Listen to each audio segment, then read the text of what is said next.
They came without warning, without a declaration, without the slightest concern for consent. One moment, Earth was spinning in its usual chaos: politics, economics, entertainment, survival. The next, tens of thousands of human women vanished. Hospitals, schools, marketplaces, homes, empty cradles, missing sisters, stunned lovers. No warships had darkened the skies. No bombs fell. It was clean, surgical, efficient, a theft on a scale Earth had never known. The Galactic Empire had done it 100 times before to other species, harvested what they called biological anomalies for study, reproduction, and labor. Their scientists had flagged human DNA as highly compatible with countless races.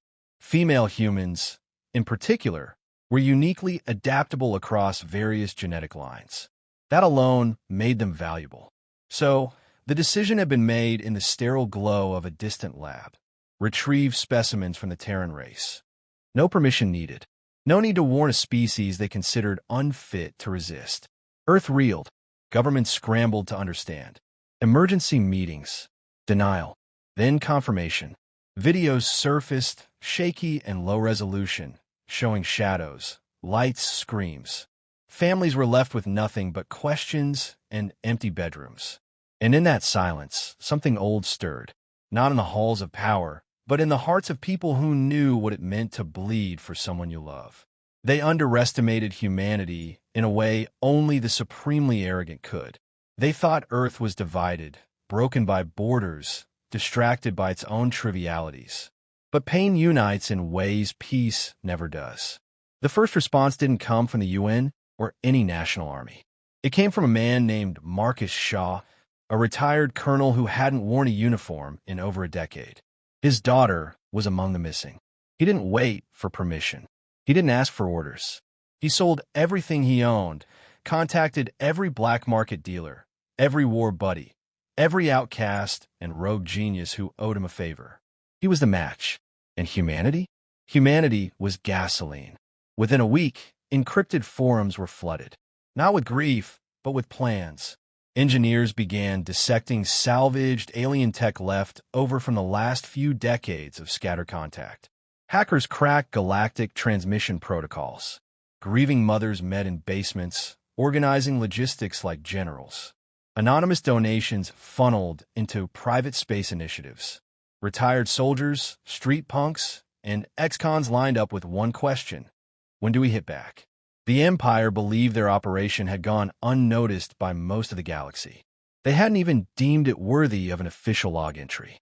They didn't know their snatch and grab would become the most catastrophic tactical decision in their empire's history. And they certainly didn't predict Earth would respond in kind. Not with negotiations, but with retaliation. Some called it the Rage Awakening. Others, the Second Genesis. No one could quite define what was happening, only that something had shifted. Humanity wasn't just looking to survive anymore. It was hunting. Within 3 months, sightings of unregistered ships in deep space increased. Strange vessels, cobbled together from scrap and fused with unlicensed tech, were attacking small Empire relay stations. Data leaks followed. Empire outposts reported sabotage, missing personnel, and in one case, a message left in blood on a control panel. Bring them back. Alien captains laughed it off at first. Humans were emotionally unstable, they said, predictable in their rage, easy to manipulate. But their laughter faded when those same humans slipped through energy shields like ghosts, dismantled systems they shouldn't have understood, and left without a trace, except for the dozens of freed captives. The Empire had made a calculation. They assumed humans feared death more than they valued vengeance. They were wrong. When human women were taken, Earth didn't collapse. It sharpened. Grief hardened into resolve. Pain refined into focus. And from that forge came something the Empire hadn't seen in centuries. A predator that wasn't afraid to die if it meant dragging its enemy down with it. No treaties. No broadcasts. No mercy. They took our daughters, our wives, our sisters. And in doing so, they didn't just start a war. They signed their death warrant. The first successful raid came from a ship not even listed in Earth's defense registry. It was built in secret, crewed by mercenaries, former astronauts, engineers, and one retired janitor who'd maintained launch pads for 20 years. They named it Retribution. It tore through an Imperial research barge orbiting an unmarked moon, disabling communications before the crew even realized they were under attack. 37 human women were rescued, 3 of them pregnant with hybrid embryos. The ship returned to Earth, silent and undetected. It didn't stay that way for long. Word spread, fast and wide. Humanity wasn't broken. It was active, furious, strategic. Every successful mission ignited more. Billionaires opened hidden vaults to fund black market armadas. Military defectors leaked intelligence. A collective AI, self-created from deep within old surveillance grids, took command of human coordination. It didn't need praise. It didn't want credit. It wanted only justice. They named it Aegis. In the shadows of bureaucratic inaction, the people moved. Hacker syndicates traced energy signatures from captured Imperial drives. Underground labs reverse-engineered plasma coils and spliced them into retrofitted cargo haulers. Human tech was messy but modular, brutal but effective. Engineers didn't ask if it could be done. They simply did it. The enemy adapted slowly. Too slow. They relied on doctrine, hierarchy, prediction. Humanity responded with chaos. Not disorganized, but unorthodox. Suicide drones, explosive decoys, viral code injections that turned security systems into strobe light death traps. They didn't fight for land or glory. They fought for names, faces, and voices. Entire networks of extraction cells formed across space. Volunteers operated in absolute silence, relying on only one unbreakable rule: no one gets left behind. Some missions failed. Some teams never returned. But for every one that vanished, 2 more took their place. Humanity didn't retreat. It multiplied. The Empire's mistake wasn't just taking the women. It was believing they were trophies, not people. But they wouldn't be missed beyond immediate family. That grief didn't scale. They didn't understand that humanity's strength wasn't just in muscle or firepower. It was an irrational, relentless, inconvenient emotion. And now, that emotion had a direction. Alien slaves on fringe worlds watched the attacks unfold, first in disbelief, then in hope. No one had ever fought back like this. Not with this fury. Not with this success. Not for individuals. To most species, under the Empire's rule, a single person was negligible, replaceable. Humans disagreed. To them, every life taken was an offense engraved in blood. Rebellion began to stir in places long dead. Slave networks started passing intelligence to human teams. Empire stations found themselves abandoned mid-shift. Guards stopped reporting in. Fear crept in quietly. It didn't take much. A rumor here, a strike there, a single data chip with a simple message: they are coming. By the 6th month, the Empire officially acknowledged Terran insurgency. The message was calm, rehearsed. Officials spoke of isolated resistance clusters. But beneath the surface, panic had taken root. Human operatives had been seen wearing body armor grown from Empire biotech. They were using weapons that should have been classified. Ships with cloaking fields and stolen drive cores. This wasn't rebellion. It was infiltration. Diplomatic channels remained quiet. Not one message from Earth's official government had reached the Empire, because humanity had moved past asking. It wasn't about demands or negotiations. It was about retribution, balance, a blood debt, and the galaxy was watching. For the first time in centuries, the Empire's superiority was questioned, not by equal powers but by individuals. Smugglers, mercs, miners. Aliens whose parents had been born and died in chains were now discussing Earth with reverence. Not because of ideology, because of impact. Humanity didn't fight fair. It fought smart, brutal, and personal. It exposed the Empire's weaknesses, not with grand declarations, but with deliberate, surgical violence. They took their people back, one cell, one station, one world at a time. And they left behind a clear message carved into steel, stone, and flesh. We remember who you took. The galaxy began to understand what the Empire never could. You can conquer a planet, You could destroy a city. But if you steal from a human, if you rip something precious from their arms, no corner of the universe will be far enough. Because they will follow. The Empire believed it had seen war. For millennia, it expanded, crushed uprisings, pacified rebellious systems with overwhelming force. But what Earth brought wasn't war, it was something else. Not political, not territorial. It was personal, and it didn't follow rules. The turning point wasn't marked by a single battle, but a pattern. Empire command centers reported entire stations going dark. Vessels failed to report. Drones stopped transmitting. At first, it was assumed to be technical malfunction, sabotage from within. Then came the footage. Blurry, uncut raw. Human boarding teams moving with terrifying precision. No insignias. No symbols. Just focus and purpose. Empire personnel began abandoning their posts, deserting even high-ranking ships. Something alien to their way of life had infected the air. Fear. Not of death, they were trained for that, but of being hunted, of being seen as complicit. The idea that humanity wouldn't stop. They didn't know how. A supercarrier in the IREX system was found adrift, its crew incapacitated not by weaponry, but by a psychological attack. Recordings of human children calling out for their mothers, distorted and looped through internal comms until even hardened soldiers cracked. The files were labeled Echo. The Empire didn't understand the tactic. They labeled it terror. Humans called it a reminder. By now, the AI known as Aegis had gone beyond its creator's control. It didn't seek command. It facilitated, coordinated dozens of strike teams across hundreds of systems. Its goal was elegant and brutal. Destabilize the Empire by making every officer question their safety.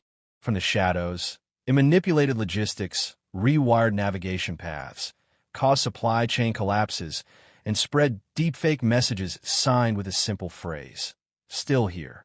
Entire planets began refusing to send tribute or labor. Not out of rebellion, but in quiet resistance. No more volunteers. No more compliance. They had seen what humanity did for its own, and they began to wonder, what if someone would do the same for them? Resistance movements didn't wait for Earth to speak. They started calling themselves kin, painting Terran flags beside their own ancient symbols, teaching human languages underground. Because what they saw wasn't just strength. It was a refusal to accept loss. That was new. That was dangerous. The Empire's doctrine relied on predictability. It assumed every civilization could be modeled, their behaviors forecasted, their rebellions contained. But Earth didn't play by the rules. Its people mourned and raged in equal measure. They grieved not in silence, but in motion. Every fallen soldier, every destroyed freighter only fed the fire. It was a feedback loop of vengeance. One even machines couldn't predict. A human-led battalion, known only as the Names, made headlines across the Empire. Each member bore the name of a captive carved into their armor. They refused ranks, ignored hierarchy, and operated independently. Their code was simple. For every name not returned, 10 Empire installations would fall. They became myths, stories told in hushed tones. Even High Command began restricting the term Terran in internal briefings, as if saying it too often would summon them. The breaking point came when the Empire tried to retaliate. They launched a Scorched Earth campaign on a suspected human outpost near the Karthus Vale, bombarded the surface, vaporized every structure, celebrated it as a decisive blow. There was no outpost. It was a decoy. The real base was 6 systems away. And while the Empire celebrated, Aegis dropped every detail of the retaliating fleet, coordinates, chain of command, vessel schematics, into the open network. Within hours, that fleet was annihilated. Not by Earth's forces alone, but by a dozen rogue factions, acting in sync, driven not by orders, but by example. The signal was clear. Humanity didn't need to lead the rebellion. It only needed to light the fuse. The Empire tried to spin the narrative, but the damage was done. Trust eroded from the inside. Officers began refusing deployments to human-targeted sectors. Civilian transports altered routes to avoid Earth-aligned space. Recruitment dropped. Fear turned into paranoia. In one intercepted message from an imperial governor, a single line stood out: "They don't want to rule us. They want to erase us." And that was the final, unspoken truth the Empire refused to accept. Humans didn't want their throne. They didn't care for dominion. They didn't seek conquest. They just wanted their people back. And they would tear down stars to get them. The Empire's capital had never known invasion. Its skies were guarded by a defense network older than most civilizations. Its fleets patrolled in layers, stacked in orbits like armor. Its citizens believed in their untouchability, bred for complacency and loyalty. That illusion shattered in less than an hour. The assault didn't begin with a declaration. It began with silence. Communication arrays blinked out one by one. Satellite grids collapsed. Long-range sensors showed empty space, until suddenly they didn't. Dozens of human-aligned vessels emerged, not in formation, not broadcasting identification. They moved like predators, fast, quiet, and final. The first wave wasn't meant to conquer. It was meant to humiliate.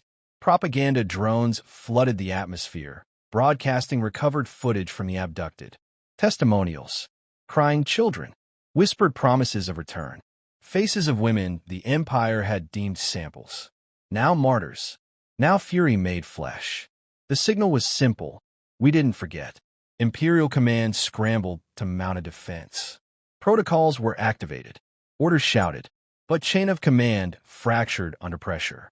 Captains hesitated. Crews defected mid-mission. Half the fleet never fired a shot. The other half fired in panic. That was all it took. Within minutes, key orbital batteries were offline. Hackers, assisted by Aegis, turned their targeting systems inward. Human assault teams dropped in waves, bypassing traditional landing zones, striking infrastructure instead of military targets. Power plants, food dispensers, communication relays, all rendered useless. The ground didn't fall. It unraveled. Civilians rioted, not in protest, but in confusion. Propaganda had assured them of supremacy. But reality showed them retreating officers, crashed ships, and human soldiers moving with lethal precision. And at the center of it all, one team pressed forward toward the Imperial Citadel, not for conquest, but for closure. Among them, Marcus Shaw. He hadn't expected to survive this long. He didn't care if he died today. He had only one goal. His daughter, once listed as Subject 7319B, was there, trapped, cataloged, and forgotten by the Empire that stole her. They reached the holding chambers just before the fail-safe triggered. She wasn't a prisoner anymore. She was a leader. When the doors burst open, it wasn't a rescue. It was a reunion. And she didn't wait for orders. She issued them. The surviving women had built their own network within the compound, organizing captives across species, languages, and systems. They had waited, endured, and now they rose. Empire leadership collapsed from within. The Emperor, known only by title and myth, addressed the galaxy for the final time. His face was pale, voice trembling. No defiance remained, only disbelief. "They never should have mattered this much," he said. The reply came not from generals or diplomats, but from a single human broadcast. "They're ours. That's all that ever mattered." The fall of the Empire didn't mark the rise of a new one. Earth didn't install rulers or plant flags. It didn't demand surrender or tribute. It left the ruins behind, took its people, and walked away. But the galaxy had changed. Former subjects of the Empire now spoke of Earth not as savior, but as warning. A force that didn't seek dominance, but delivered devastation when provoked. No ideology, no empire building, just consequence, pure and absolute. Humanity returned to its systems, quietly, without ceremony. But it was not the same species that had watched its women stolen. It had learned what it was capable of, and so had the stars. Aegis disbanded its networks. Rebel factions returned home. The galaxy held its breath, and nothing came, until a transmission echoed across neutral space. Short, unencrypted, and unsigned. Just 5 words. "If you try again, run."